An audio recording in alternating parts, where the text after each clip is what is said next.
씨가 지금 그 이제 뭐 대변인단, 뭐 공보단 임명하고 막 그러면서 이제 정치 활동을 사실상 시작한 거거든요. 어떤 이슈에 대해서 그 대변인들 통해서 즉각 이야기가 나오고 있어요. 뭐 이렇게 저렇게 나오고 있는데 저는 그렇게 생각해요. 윤석열이 있잖아요. 뭐 그 김경률 만났던 게 바로 대표적인 케이스인데 본인은 삼지대에서 이탈한 진보 등을 규합해가지고 자기 세를 만든 다음에 국민의힘과 합당하는 형식으로 해갖고 대선을 가겠다. 이게 이제 그냥 보이는 것 같아요. 네. 그 이준석 입장에서는 뭐 8월 달까지 입당해야 뭐 9월 달부터 이제 뭐 후보 등록하고 11월 달에 경선하겠다. 뭐 이 과정들을 거치지 않습니까? 근데 윤석열이 탈진보, 이탈한 진보들까지 받아들이겠다고 하는 게 어떻게 보이세요? 세 분은? 그 전략이 좀 황당해 보이지 않습니까? 그러니까 그 배경은 이런 것 같습니다. 그러니까 윤석열이 국민의힘에 입당해서 그 안에 대권 후보가 되고 만약에 그 선거에서 승리한다 하더라도 지금 국회 구성상 그 180석으로 표현되는 민주당 그리고 진보 블록에 뭐 한 거의 190석 정도가 되기 때문에 식물 대통령 될 가능성이 크거든요. 그러니까 출범 초부터. 그래서 윤석열은 국민의힘 들어가는 것에 대해서 엄청난 딜레마에 빠져 있는 것 같아요. 그러니까 국민의힘에 들어가야 조직도 이용할 수 있고 국회의원을 이용해서 정책 공방도 할 수 있고 거기에 있는 선거 자금을 활용할 수도 있겠지만 국민의힘의 대표로 대선 후보가 된다는 것 자체가 나중에 향후 전국에서 돌파구가 없다. 그래서 굉장히 고민을 많이 하고 있는데 오늘 또 윤석열과 이준석이 한판 그 싸움을 해서 그러니까 이준석이 어제 이준석이 이게 그 가지고 있는 한계거든요. 그러니까 패널로선 괜찮아요. 패널은 책임지지 않고 아무 얘기나 할 수 있는데 막상 당대표가 되면 충분한 협의 후에 나중에 결론 난 것만 언론에 그 얘기가 되는데 이준석이 어떤 얘기를 했냐면은 윤천 총장은 자기 페이스대로 국민이 가리킨 대로 아니죠. 아마추어 티가 나고 아직은 준비가 안 된 모습이다. 이준석이 이런 얘기를 했어요. 네가 할 말은 아닌 것 같은데. 그러니까 지금 국민의힘 안으로 불러들여야 될 주자들에 대해서 안철수에 대해서도 좀 고압적인 자세를 보이고 있고요. 윤석열에 대해서도 뭐 이런 발언 하나로서 그 발언이 미칠 파장에 대한 생각을 별로 안 하고 있거든요. 그래서 아마 윤석열의 국민의힘 입당 자체가 어제 했던 그 이동훈 대변인의 발언과 종합해 보자면 상당히 늦어질 가능성이 있고 제3지대에 머무를 가능성도 꽤 크다. 맞습니다. 그러니까 이게 정치인이 필요한 말들이 있잖아요. 어쩔 때 어떤 뭐 당대표나 뭐 지사가 그 뭐 윤석열이나 누구에 대해서 이렇게 의례껏 띄워주는 말들이 있잖아요. 그 립 서비스를 못 하잖아. 네. 요게 나중에는 그게 정치인은 정치인들 간의 문제로 끝나는 게 아니라 지지자들의 문제로 연결이 돼요. 윤석열 지지자들 입장에서는 저 싸가지 없는 놈 이런 소리 나옵니다. 요게 이제 민주당도 마찬가지예요. 뭐 대선 경선에서 그런 방식으로 당사자들만 문제가 아니라 지지 세력들이 갈라지고 서로 지지고 볶게 만들어서 당대표에 그런 리스크가 있는 거예요. 정치인으로서 해야 될 말이 있고 없을 때 말이 있는데 여기 이제 스포트라이트를 받기 위해서 센 말 하면 언론에 계속 그게 회자가 되면서 그게 지지층을 서로 분열시키는 근데 그런 노련함이 없는 거죠 지금 이준석은. 근데 어쨌든 근데 또 이준석은 성격이 대로 나온 게 조선 대변인이 좀 국민의 힘을 국민의 짐을 좀 비하하는 말을 했잖아요. 그러니까 정권 교체 플랫폼으로 활용을 하겠다. 그러니까 제1야당을 도구로 활용하겠다라고 하면은 제1야당 입장에서는 기분이 나쁠 수밖에 없죠. 자기들 그냥 이용해 먹겠다는 건가? 그리고 아까 말씀하신 것처럼 겨우 100석이다. 100석밖에 안 되기 때문에 자기가 더 많은 뭔가를 규합을 해가지고 같이 뭔가 퍼포먼스를 내겠다고 이런 표현을 했는데 이런 말 한마디 어떻게 보면 국민의 짐 입장에서는 매우 기분이 나쁜 거죠. 자기 지금 자기들 잘 나가고 있다 생각하고 있는데 우리를 그냥 활용만 하겠다고? 그리고 우리를 겨우 100석밖에 안 된다고 무시를 해? 그러니까 이준석이 발끈해서 성격대로 한마디 한 것이 아닌가 생각하고 있습니다. 그 윤석열이 탈진보 세력까지 아우르고 싶다 이 말에는 저는 한 3가지 정도 의미가 있다고 생각하는데요. 일단은 아직까지는 내가 대선주자 야권에서 1등이다. 아직까지는 까불지 마라. 이런 게 좀 있는 것 같고요. 그 다음에 현역 국회의원들이 주위에 없으니까 그쪽에 흡수될 수 있겠다라는 좀 우려스러운 말이 있는 것 같고 그 다음에 1등하고 있을 때 나의 외연을 최대한 높여야 되겠다. 이런 최대한 넓혀야 되겠다. 이런 생각을 가지고 있는 것 같고요. 그리고 윤석열 입장에서는 국민의힘에 들어가면서 자기가 어떤 나름대로 공정을 주장해 왔는데 그런 것을 상쇄를 당할 수 있으니까 그 전에 진보 세력이랑 내가 진보 세력에서 벗어난 사람이라도 잡고 가야 되겠다. 이런 생각을 하면서 이런 걸 외치는 것 같은데 말씀하신 것처럼 이준석 입장에서는 거꾸로 생각하겠죠. 내가 주도권을 잡아야 되겠다. 당내에서 대선 주자를 만들어야 되겠다. 그리고 외연을 넓히더라도 당을 통해서 넓혀야 되겠다라고 하기 때문에 이게 지금 첨예하게 대척점이 있는 것인데 그게 지금 수면 위로 떠오르지는 않는 것이고 그렇다고 보면 정말 6월달 말이나 7월 초에 윤석열이 정치를 하겠다고 선언을 한다고 하더라도 쉽게 당에 들어오지는 좀 못할 것 같다. 이런 생각이 저도 들어요. 윤석열에 대해서 세 가지로 말씀을 드리겠습니다. 지금 상황에 대해서. 첫 번째, 말씀하신 대로 국민의힘 국회의원 숫자로는 충분치 않다. 그러니까 정권을 혹 잡는다 하더라도 이걸로는 부족할 것이다. 두 번째는 내가 국민의힘 가는데 이준석은 지금 버스 정시 출발론 이걸 얘기하면서 시한을 정해서 8월 말까지 들어오라는데 나는 국민의힘에서 그 당내에서 나에 대해서 아직 정리되지 않은 부분 나중에 내가 들어왔을 때 공격할지도 모르는 칼끝을 다 치우고 나에게 꽃가마를 보내라. 그 정도 되지 않으면 나는 제3의 길을 갈 수도 있다라는 그 발언을 한 것 같고요. 세 번째는 대선 후를 염두에 두고 있는 것 같아요.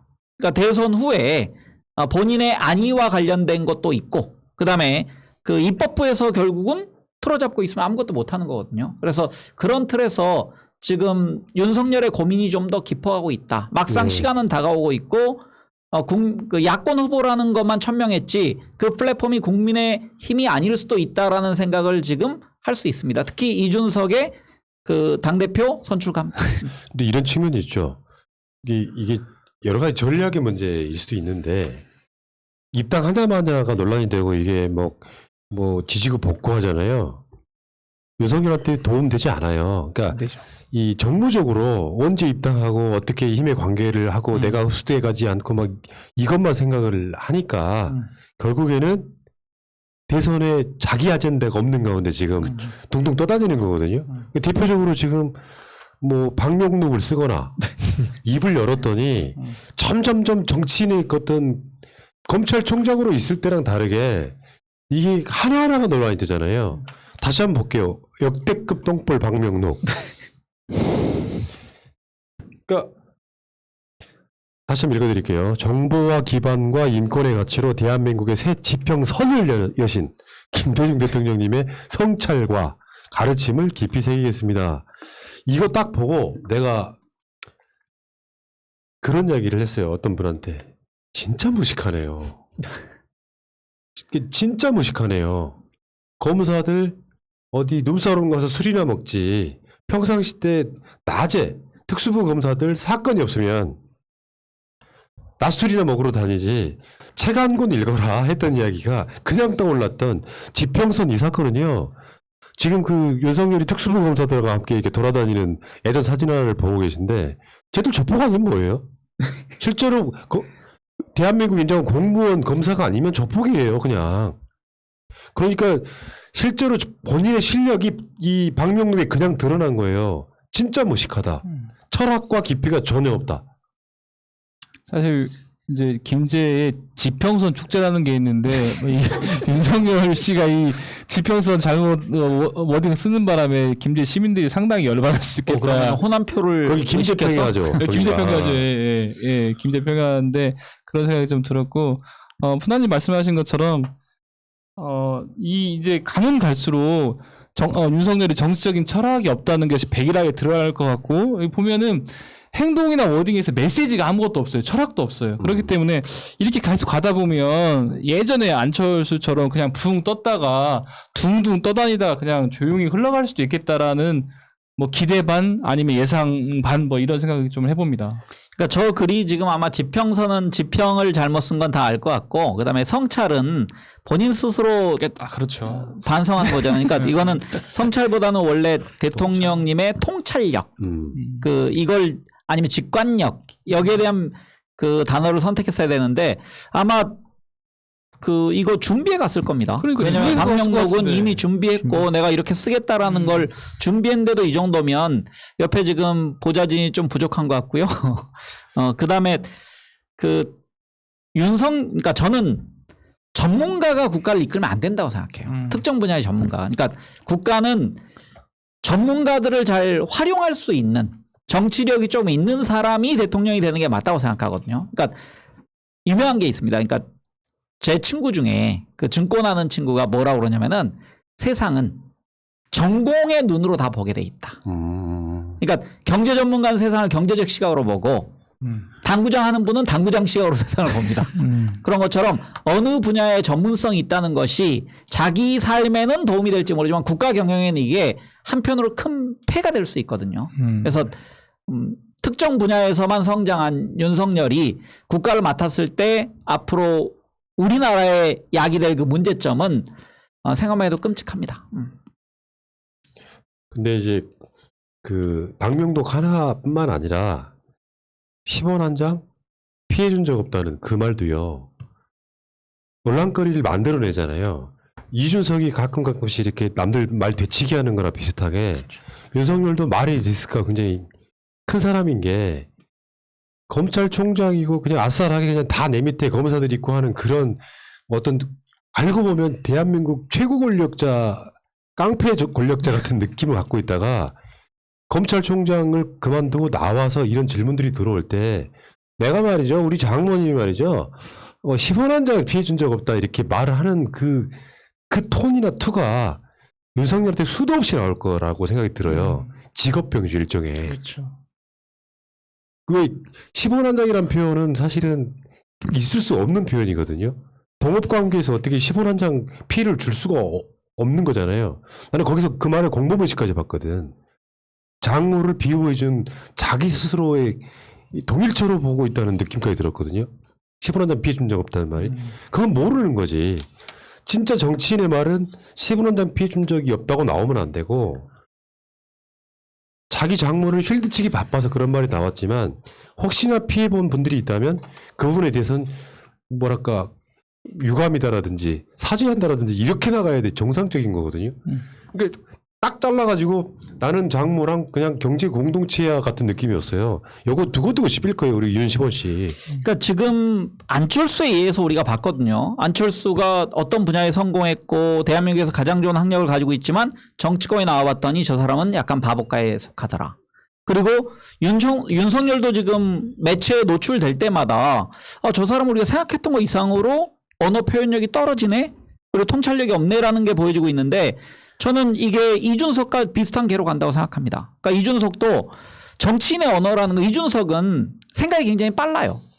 순간적으로 센스도 있고 하지만 그건 방송 패널 할 때 좋은 것이고 대표할 때는 그 순간적으로 떠오른 생각을 정리하고 토론하고 이걸 숙성시킨 후에 발표해야 되는데 지금 이준석의 그 습성을 버릴 수 없는 거거든요. 그런 것처럼 저는 윤석열도 검사로서 평생을 살아온 그 언어 습관과 품행 행동 방식을 바꿀 수 없다고 생각하거든요. 아마 거기에 대해서 열심히 지금 저는 그 사교육 받고 있다고 생각하는데 아마 스피치 연습도 많이 할 겁니다. 근데 그게 전문가 데려다가. 돼요? 하지만 이게 인간의 근본 본성을 숨길 수 없다. 이게 그 조지 버나드 쇼의 피그말리온이라는 책에 나오는 건데 아무리 꾸며도 그 근본은 언젠가 위급한 순간에 드러나게 돼 있거든요.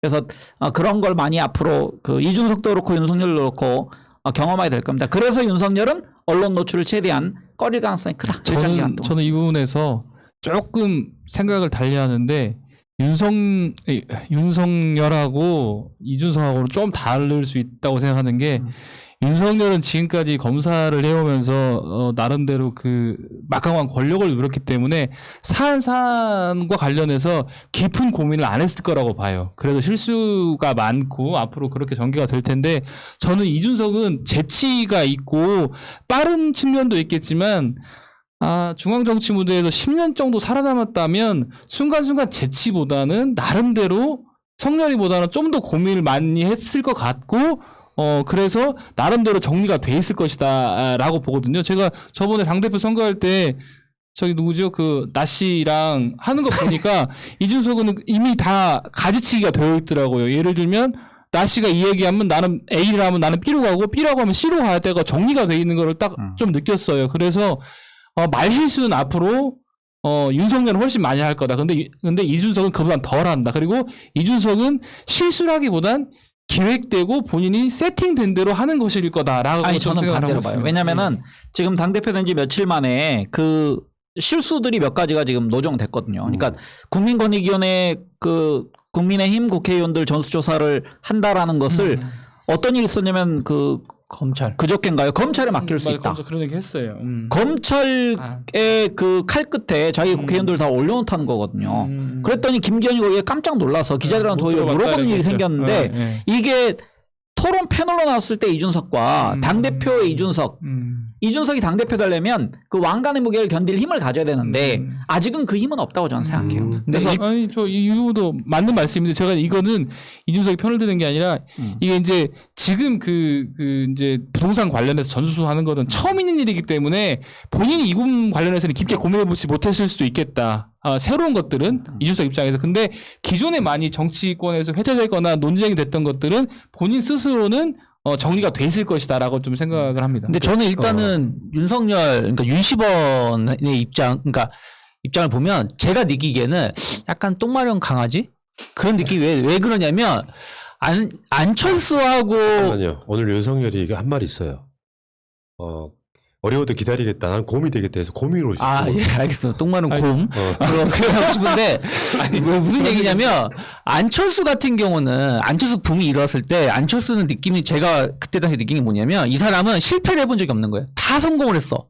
공부도 잘했고 유학도 갔다 왔고 안랩도 성공을 했고 그러니까 유아 독전이에요. 자기가 하면 다 된다는 생각을 했어. 그러다 보니까 좀 자기가 남의 생각을 들을 생각이 없었던 것이죠. 그러니까 자기 주도를 하려고 했는데 그게 잘 안 되니까 약간 꽁해지고 그러면서 고집과 아집이 생기면서 약간 삐뚤어진 안초딩이 된 케이스고 반기문 전 총장 같은 경우는요. 제가 느끼기에는 약간 양반 느낌? 약간 우쭈쭈한 느낌? 그러다 보니까 약간 이렇게 대접만 받다가 그러니까 이런 식으로 대접을 받다가 한번 작은 실수 한두 번 하다 보니까 그때 박명록 같은 경우도 약간 그 컨닝하다 한번 좀 이런 문제가 있었고 그런 부분들이 한두 번 발생하니까 자존심 상해 기분 나빠 이런 거에 대해서 너무 그런 것이 자존감이 확 무너지다 보니까 본인이 무너지다 보니까 저게 된 건데 윤석열 같은 경우는 준비가 안 됐다가 검찰총장 하면서 뭐하다 갑자기 되다 보니까 나서긴 나섰는데 푸나님이 말씀하신 것처럼 주변 정리가 안 된 거죠. 예. 가족이라 이런 부분이다 보니까 약간 조금은 이런 부분들에 대해서 약간의 두려움이 좀 있지 않나 생각하고 있습니다. 그러니까 어떤 언론이 헤드라인 잘 썼더라고요. 말의 무게 앞에 흔들리는 윤석열. 밖으로 나오면 정치라는 게 쉬운 게 아니에요. 수도 없이 많은 논란을 겪는데 그 논란의 수준이라는 게 예를 들어서 어떤 철학이나 공약의 문제 같은 걸로 논란이 되는 사람이고 쉽게 말하면 철자법이 틀린 거예요. 박명록은 압축되어 있는 건데 철자법이 틀린 거지. 그러니까 지평선과 지평을 구분 못하는 정도의 수준이면 내가 그랬다니까. 윤석열은 아까 그 황 작가님 얘기랑 맥락이 같은 건데 나는 이제 그런 사람들을 엘리트가 아닌 엘리트주의자로 보거든요. 세상 사람이 다 자기는 엘리트고 다 아래로 보이는 그 직업에 있던 사람들이 실제로는 공부 하나 하지 않고 일국의 대한민국 대통령 나오는 사람이요. 실수로 이렇게 철자를 잘못 쓸 수는 있어요. 저도 가끔씩 보다 보면 이렇게 오탈자가 나오기도 하는데 박명록은 압축돼서 준비를 가는 거거든요. 지평선이라고 쓰는 이 성찰이라고 쓰는 이 수준을 보니까 저 인간 진짜 좀 심하게 표현해 볼까요? 보수에서 지금 나왔던 후보들 중에 박근혜랑 버금갑니다. 무식함 같은 게 이걸 집중적으로 공략할 필요도 있다. 저는 그렇게 보는 거죠. 자, 이 이야기는 여기까지 할게요.